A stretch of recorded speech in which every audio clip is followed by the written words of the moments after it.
अस्सलाम वालेकुम जी, मैं हूं अनीब ज़हीर और आप देख रहे हैं मेरा यूट्यूब चैनल। आज के इस व्लॉग के अंदर मैं बात करूंगा एक ऐसे हलके की कि जहां से जो नवाज शरीफ साहब हैं वो खड़े हुए हैं और एक नहीं, दो नहीं, तीन नहीं, चार चार सर्वे सामने आए हैं और उन सब सर्वेज ने जो नवाज शरीफ साहब का इलेक्शन है वो वाड़ के रख दिया है। रिजल्ट जो भी निकले, जिस तरीके से भी निकले, लेकिन अभी तक की जो सूरत हाल है वो मैं आपको इस ब्लॉग के अंदर बताऊंगा। उसके साथ ही मैं आपको ये बताऊंगा कि जो टाइम्स मैगजीन है उसने एक खबर शाया की है। उसके अंदर सवाल किया गया है। सवाल क्या किया गया है वो भी मैं आपको बताऊंगा और उस सवाल का क्या इम्पैक्ट होगा वो भी मैं आपको बताऊंगा। चलते हैं जी आज के इस ब्लॉग की जानिब। उससे पहले अगर आपने मेरा चैनल सब्सक्राइब नहीं किया तो चैनल सब्सक्राइब कर लें। आते हैं जी लाहौर की सियासत के ऊपर। लाहौर में टोटल जो सीटें हैं वो 14 एमएनए की सीटें हैं और 30 के करीब एमपीए की सीटें हैं, यानी एनए और पीपी। अगर कहा जाए कि जो लाहौर और बलोचिस्तान है इनका मुआवजना किया जाए तो तकरीबन इन दोनों का जो ताकत का मुआवजना है या पावर शेयरिंग है वो एक जैसी है। कहा जाता है कि लाहौर को फतह कर लिया जाए तो पंजाब को फतह कर लिया जाता है और अगर पंजाब को फतह कर लिया जाए तो पाकिस्तान की जो हुकूमत है वो हासिल करना मुश्किल नहीं होती। इसका अंदाजा इस चीज से लगा सकते हैं कि जैसे मैंने अभी आपको बताया कि जो लाहौर की एमएनए की सीटें हैं वो 14 हैं और जो बलूचिस्तान की टोटल सीटें हैं एमएनए की वो तकरीबन 16 के करीब है। मतलब 2 सीटें ही ज्यादा हैं और एक शहर है पंजाब का और एक पूरा सूबा है। इसके अलावा अगर हम बात करें जो एमपीएज हैं, लाहौर में 30 के करीब एमपीएज हैं और जो बलूचिस्तान है उसमें उसे डबल कर लें, लेकिन बात वही है कि ये एक शहर है और वो पूरा सूबा है। और दूसरा, लाहौर की सियासत क्यों मैटर करती है। अगर हम बात करें तो लाहौर में तमाम जमातों के जो सरबराहान हैं वो यहाँ पर मौजूद हैं और आपस में एक जंग का एक समा है। लाहौर फतह करने की एक जंग चल रही है। तमाम जो सियासी जमातों के जो लीडर हैं वो यहाँ पर आकर जो मैदान में अपने अपनी ताकत का मुजाहिरा कर रहे हैं, ताकत आजमा रहे हैं अपनी। जैसे अगर बात करें एनए 130 में जो नवाज शरीफ साहब हैं वो खुद खड़े हुए हैं। पाकिस्तान मुस्लिम लीग नून के जो लीडर हैं जी, रहनुमा हैं, वो खुद खड़े हुए हैं। उनके मुकाबले में यास्मीन राशिद साहिब है। और मजेदार जो चीज़ है, अगर जो शरीफ बरादरान हैं वो जहां जहां से खड़े हुए हैं उनके ओपोनेंट्स की अगर हम बात करें तो सारे जेल में हैं। मतलब कि जो मैदान है वो मैदान ही खाली है। जैसे एन 130 से नवाज शरीफ साहब इलेक्शन लड़ रहे हैं तो यास्मीन राशिद साहिब हैं वो जेल में है। आगे आ जाते हैं जी एन 118 में। एन 118 में जो हमजा शहबाज हैं वो इलेक्शन लड़ रहे हैं। हमजा शहबाज के मुकाबले में आलिया हमजा है वो जेल में। आगे चलते हैं जी एन 119 मरियम नवाज साहिब हैं। इनके मुकाबले पर वैसे तो मुकाबला अब्बास फरूक है जो कि जेल के अंदर है, उनके भाई को टिकट मिल गई है। आगे अलीम खान साहब हैं एन 117 से, ओन चौधरी हैं 128 से और जो बिलावल भुट्टो जरदारी हैं वो हैं 127 से।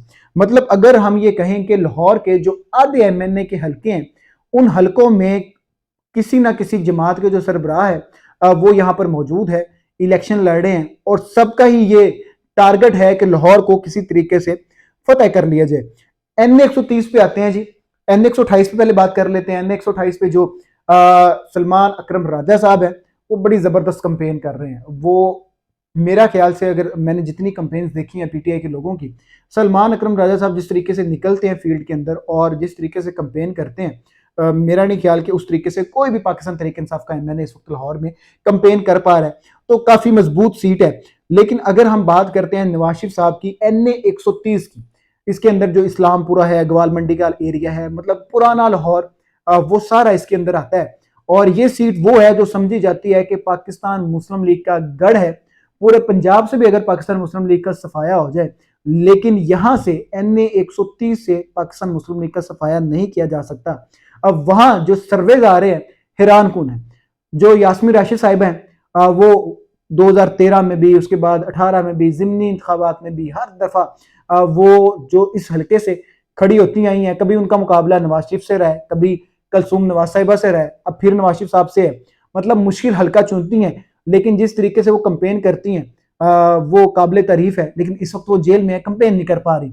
और उनका बयान भी आया था कि जो नवाज शरीफ साहब हैं वो 70 साल खातून से डरे हुए हैं, बाहर निकालें, मुझे 2-3 ही कंपेन करने दें, मैं हल्के की हालत बदल के रख दूंगी, हल्के की जो रिजल्ट हैं बदल के रख दूंगी।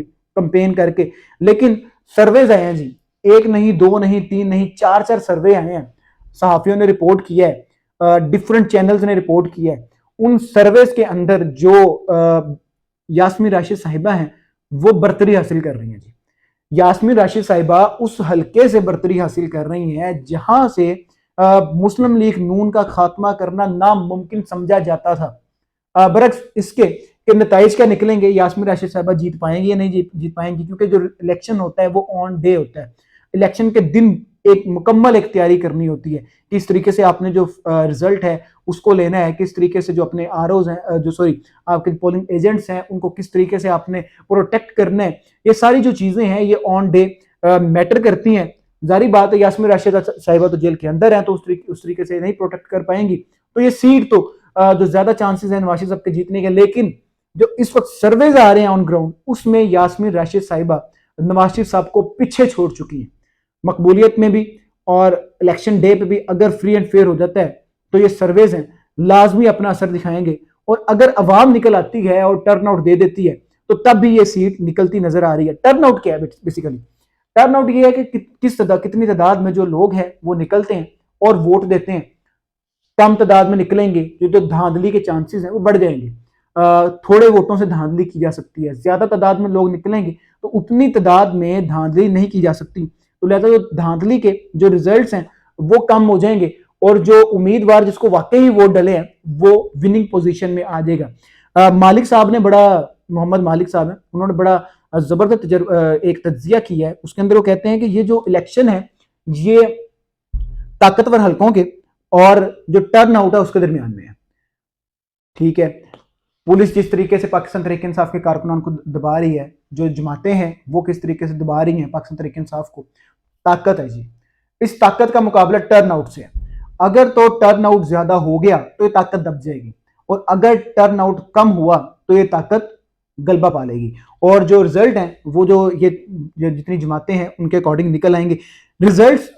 टर्न आउट जो ये मामला है, जो मतलब कि पाकिस्तान तहरीक इंसाफ के कारकुनों को दबाया जा रहा है, पकड़ा जा रहा है, क्यों जी लोग मायूस हो जाएं कि ना निकले 8 फरवरी को? क्या फायदा है 8 फरवरी को इलेक्शन डालने का? खान साहब जेल के अंदर हैं, इलेक्शन लड़ नहीं सकते। कंफर्म है कि नवाज शरीफ या बिलावल ने वजीर आजम बनना है या शहबाज शरीफ ने वजीर आजम बनना है, ये कंफर्म चीजें हैं। लेकिन फिर वोट डालने का फायदा क्या है? तो लोग मायूस होकर बैठ जाए। जनाब अली, वोट डालेंगे तो ये काउंट होगा कि पाकिस्तान तहरीक इंसाफ के कितने लोगों ने पाकिस्तान तहरीक इंसाफ को सपोर्ट किया है, वोट किया है। पाकिस्तान तहरीक इंसाफ की मकबूलियत सिर्फ सोशल मीडिया की हद तक है या वाकई ग्राउंड में मकबूलियत है?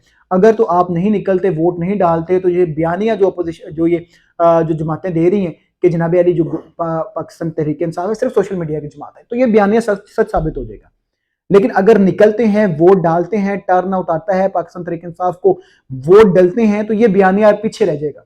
फिर जो पाकिस्तान तहरीक इंसाफ का बयानिया है कि जनाब अली हम मकबूल हैं ग्राउंड में, सोशल मीडिया पे भी हैं, ग्राउंड में भी हैं, लेकिन हमें हराया गया, तो ये जो चीज है ये होगी। जारी बात है 8 फरवरी को इलेक्शन होंगे, उसके बाद 1 महीने के अंदर वजीर आजम भी डिसाइड होगा, सदर भी डिसाइड होगा, सेनेट इलेक्शन भी होंगे, सेनेटर भी डिसाइड होंगे, कौमी असम्बली का स्पीकर भी होगा। तो जितने आजाद उम्मीदवार पाकिस्तान तहरीक इंसाफ के जीत के असम्बली के अंदर मौजूद होंगे, उतना ही ज्यादा बेहतर तरीके से पाकिस्तान तहरीक इंसाफ इन तमाम जो टारगेट्स हैं इनको अबूर कर पाएगी। उतनी ही ताकत के साथ अगर उनको हुकूमत नहीं भी मिलती तो जो हुकूमत में आएंगे उनको टफ टाइम दे पाएंगे।